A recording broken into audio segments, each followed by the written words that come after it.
Hello दोस्तों, आपका स्वागत है त्रिशक्ति एकेडमी में। और आज हम डिस्कस करेंगे अप्लाइड फिजिक्स फर्स्ट का डिप्लोमा सेमेस्टर एग्जामिनेशन 2021 को एनालाइज करेंगे। इसके जो फिल इन द ब्लैंक्स हैं इनके आंसर जानेंगे और जो इसके क्वेश्चंस हैं, जो न्यूमेरिकल आपके क्वेश्चंस हैं वो आपने कैसे किए उसके हल भी हम आज आपको बताएंगे। तो यहाँ पर आप देखिए, सबसे पहले आपके पास जो है 50 मार्क्स का एक क्वेश्चन पेपर आया जिसमें आपके 10 फिलअप हैं और जो है तीन मार्क के आपके पास 5 क्वेश्चन हैं और 5 मार्क के आपको 5 क्वेश्चन अटेम्प्ट करने हैं। तो सबसे पहले आप यहाँ पर देखिए, फिल इन द ब्लैंक्स हम यहाँ पर आज सॉल्व करते हैं। तो सबसे पहले आप देख रहे हैं हमारे पास है Fermi is the unit of, यानी जो फर्मी है वो किसकी यूनिट होती है। देखिए, तो मैं आपको बता दूँ, जो फर्मी है वो लेंथ की यूनिट होगी।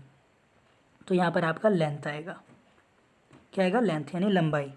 1 किलोवाट आवर में कितने अर्ज होते हैं, दूसरा क्वेश्चन है। देखिए दूसरा, तो देखिए 1 किलोवाट आवर हमें पता है 1 किलोवाट आवर में 3.6 इंटू 10⁻6 जूल होंगे। और हमें पता है 1 जूल में 10⁻7 अर्ज होते हैं। क्या पता है हमें, 1 जूल में 10⁻7 अर्ज होते हैं। तो हम क्या करेंगे, 10⁶ के आगे इसे अर्ज में कन्वर्ट करने के लिए 3.6 को इंटू 10⁻6 को 10 टू दी पावर, हमें पता है 1 जूल में 10 कितने, 7 अर्ज, 10⁻7 अर्ज होंगे 1 जूल में। तो हम इसको मल्टीप्लाई करेंगे तो हमारे पास आएगा 3.6 इंटू 10 टू दी पावर 13 अर्ज। तो ये आपका सेकंड का आंसर है, 3.6 इंटू 10 टू दी पावर 13 अर्ज। ये आपका सेकंड आंसर है।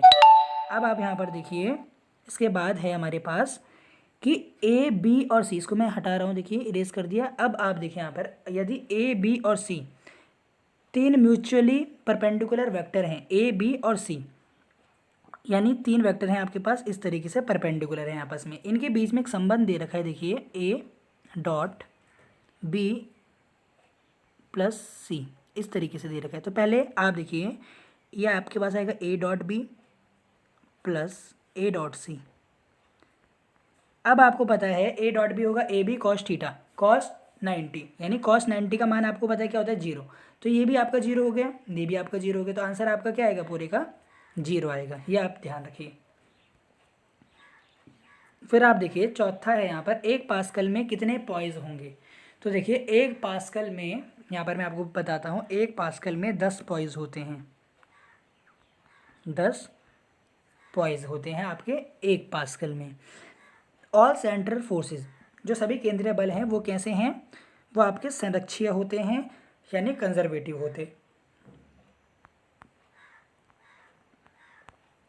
ये हो गया 5th का answer.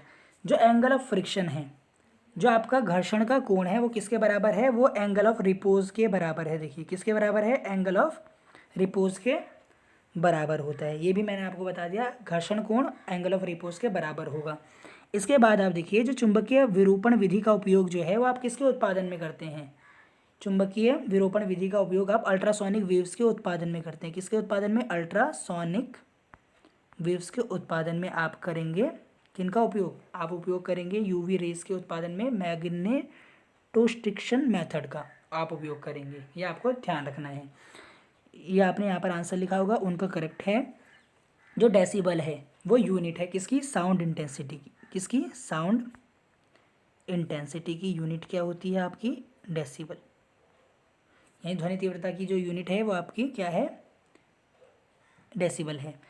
The number of significant figure, आपको के पास एक नंबर है 6.67 इंटू 10⁵। आपको पता नहीं इसमें कितने सिग्निफिकेंट फिगर है। तो मैंने आपको बताया था कि यहाँ पर कितने सिग्निफिकेंट फिगर आपको दिख रहे हैं, 3 आपको नंबर दिख रहे हैं। तो इसमें कितने सिग्निफिकेंट फिगर होंगे, 3। Density of water is maximum, यानी जो पानी है उसका घनत्व मैक्सिमम होता है कितने टेम्परेचर पर, 4 डिग्री सेंटीग्रेड टेम्परेचर पर पानी का घनत्व जो होता है वो अधिकतम होता है, डेंसिटी मैक्सिमम होती है। या इसका आंसर आएगा 10th का। 11th का आंसर देखिए, speed of sound in air, यानी एयर में जो साउंड की स्पीड है वो कितनी होगी। देखिए तो आपका आएगा 332 मीटर पर सेकंड। एयर में साउंड की स्पीड 332 मीटर पर सेकंड होती है। अब आपको यहाँ पर बताना है बर्नौलीज थ्योरम। तो मैं आपको समझाता हूँ बर्नौलीज थ्योरम के बारे में। देखिए आपके पास मानिए यहाँ पर कोई पाइप है और इसके अंदर आपका स्ट्रीम लाइन फ्लो हो रहा है, इस तरीके से आपका वाटर फ्लो हो रहा है, स्ट्रीम लाइन फ्लो हो रहे हैं। तो आप यहाँ पर देखिए, किसी भी दो बिंदुओं पर आप देखिए, आप किसी एक बिंदु को सबसे पहले कंसीडर कीजिए, एक एक आपने पॉइंट लिया, तो इस पॉइंट पर आपकी जो प्रेशर एनर्जी होगी, आपकी पोटेंशियल एनर्जी होगी और आपकी जो काइनेटिक एनर्जी होगी फ्लूइड की, वो इनका जो योग होगा वो हमेशा क्या होगा, कांस्टेंट रहेगा। क्या रहेगा, कांस्टेंट रहेगा। तो यही आपका बर्नौलीज थ्योरम कहती है कि किसी भी स्ट्रीमलाइन फ्लो के दौरान जो आपकी पोटेंशियल एनर्जी है वाटर की, जो प्रेशर एनर्जी है और काइनेटिक एनर्जी, ये तीनों कांस्टेंट रहती हैं, इनका जो योग है वो कांस्टेंट रहेगा। तो ये एक एक नंबर के सारे हो गए हैं। फिर आप यहाँ पर देखिए, सबसे पहले law of conservation of energy आपको बताया, law of conservation of energy. तो यहाँ पर मैं आपको बता दूँ, law of conservation of energy में आपको फ्रीली फॉलिंग बॉडी का समझाना है। तो सबसे पहले आप यहाँ पर 3 बॉल बनाते, एक बॉल आपने ये बनाई, सेकंड कंडीशन में ये बॉल यहाँ पर आ गई और थर्ड कंडीशन में ये बॉल यहाँ पर है। तो देखिए पहले कंडीशन में इसकी हाइट h है, यहाँ पर अब ये थोड़ा एक्जिस्टेंस नीचे आ गया बी कंडीशन में, और सी कंडीशन में अब ये ग्राउंड पे आ चुका है। ये आपको यहाँ पर ध्यान रखना था। और इसमें आपको ये दिखाना था कि जो ए पॉइंट है इस पर भी जो आपकी काइनेटिक एनर्जी वो 0 है, परंतु पोटेंशियल एनर्जी mgh है। बी पॉइंट पर आपकी जो एनर्जी आएगी टोटल एनर्जी वो भी mgh होगी, ए पॉइंट पर भी mgh होगी, और जो यहाँ नीचे लास्ट पॉइंट पर भी mgh है आपकी एनर्जी। तो ये आपको दिखाना था कि एनर्जी हमेशा कंजर्व रहती है, एक फॉर्म से दूसरे फॉर्म में सिर्फ उसे कन्वर्ट करते हैं। दूसरा क्वेश्चन है यहाँ पर स्ट्रेस स्ट्रेन कर्व आपको बनाना था मटेरियल के लिए, ये भी मैंने आपको एनालाइज से पहले वीडियो में बताया था। तो आप देखिए वाई एक्सिस पर आप स्ट्रेस यहाँ पर लेंगे और एक्स एक्सिस पर स्ट्रेन, और यहाँ पर आप एक ऐसा स्ट्रेस स्ट्रेन कर्व यहाँ पर ड्रॉ कर देंगे। इसमें आपको अलग अलग पॉइंट यहाँ पर शो करने थे कि ओ से लेकर ए तक जो है आपका हुक्स लॉ ओबे करेगा। इसके आगे यील्ड स्ट्रेंथ है यहाँ तक, सी पॉइंट तक, लोअर यील्ड पॉइंट, अपर यील्ड पॉइंट, और यहाँ पर आपका मैक्सिमम स्ट्रेस है एक पॉइंट पर। इसके बाद बॉडी आपकी स्ट्रेस नहीं हो जनरेट होगा बॉडी में, और फिर इसके बाद ब्रेकिंग पॉइंट होगा। तो ये सभी पॉइंट आपको समझाने थे इस क्वेश्चन में। 3 मार्क्स में यदि आप डायग्राम और इन पॉइंट्स को समझा दिया तो आपको पूरे मार्क्स यहाँ पर मिल जाएंगे। फिर यहाँ पर आप देखिए law of conservation of momentum, जो है कंजर्वेशन ऑफ मोमेंटम को आपको समझाना था कि यहाँ पर इसको हिंदी में आप कहेंगे, यहाँ पर देखिए कोणीय संवेग संरक्षण। तो इसमें होता है देखिए कि यदि आपकी कोई बॉडी है और वो रिवॉल्व कर रही है तो वो हमेशा देखिए क्या करेगी, वो कांस्टेंट जो कोणीय वेग है उससे आपकी रिवॉल्व करती रहेगी जब तक आप उस पर एक एक्सटर्नल टॉर्क एक्ट ना कर दें। जब तक आप उस पर देखिए, आप उसका एंगुलर मोमेंटम कैसे बदल सकते हैं, उस पर टॉर्क अप्लाई करके। ये आपको यहाँ पर स्टेटमेंट लिखनी थी, और इसमें आपको L = I ओमेगा जो है, यहाँ पर I ओमेगा जो है वो हमेशा कांस्टेंट रहता है। इस तरीके से आपको यहाँ पर लिखना था I1 ओमेगा 1 = I2 ओमेगा 2, या यहाँ पर आपको मैथमेटिकल स्टेटमेंट लिखना है। या आपको यहाँ पर इस क्वेश्चन में आपको इतना ही लिखना था।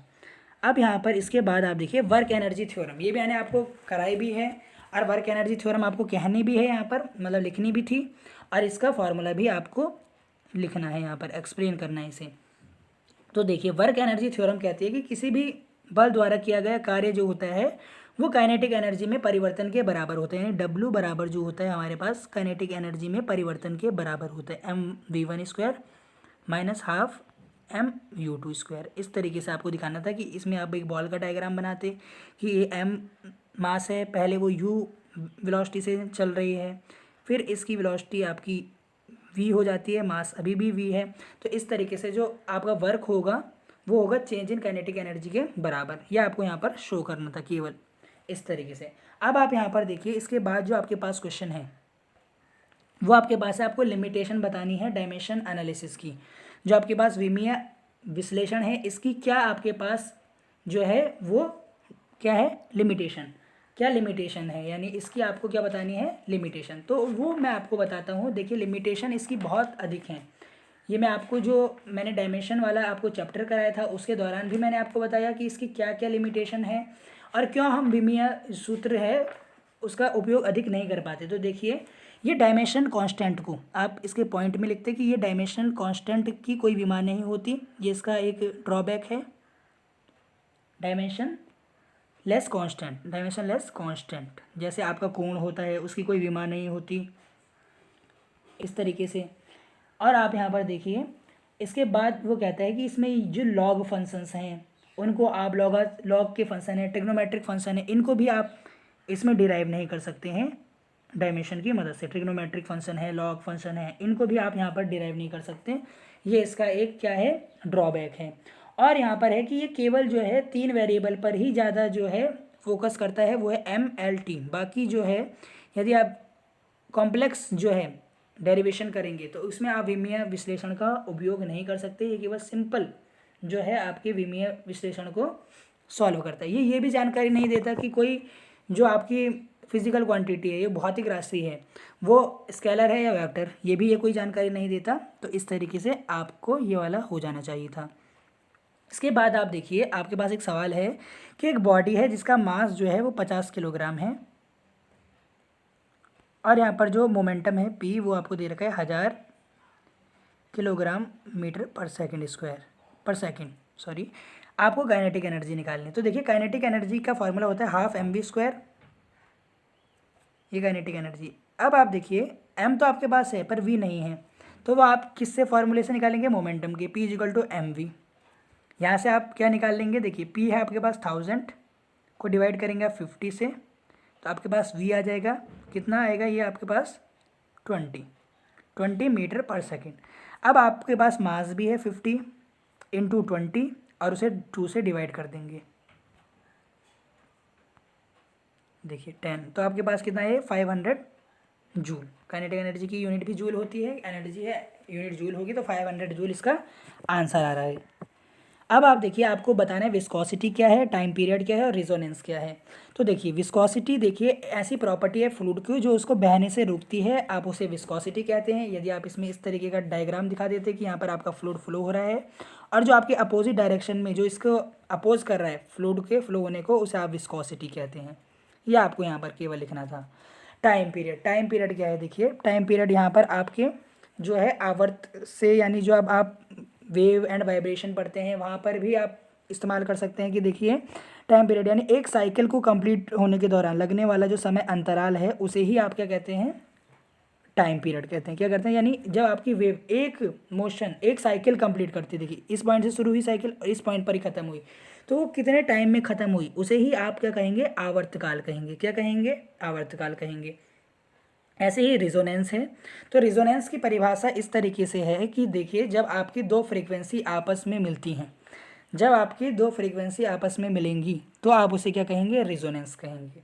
उसे क्या कहेंगे, रिजोनेंस आप कहते हैं। देखिए इसको मैं इरेज कर रहा हूँ। अब आप देखिए, अब आप आ गए हैं सेक्शन सी पर।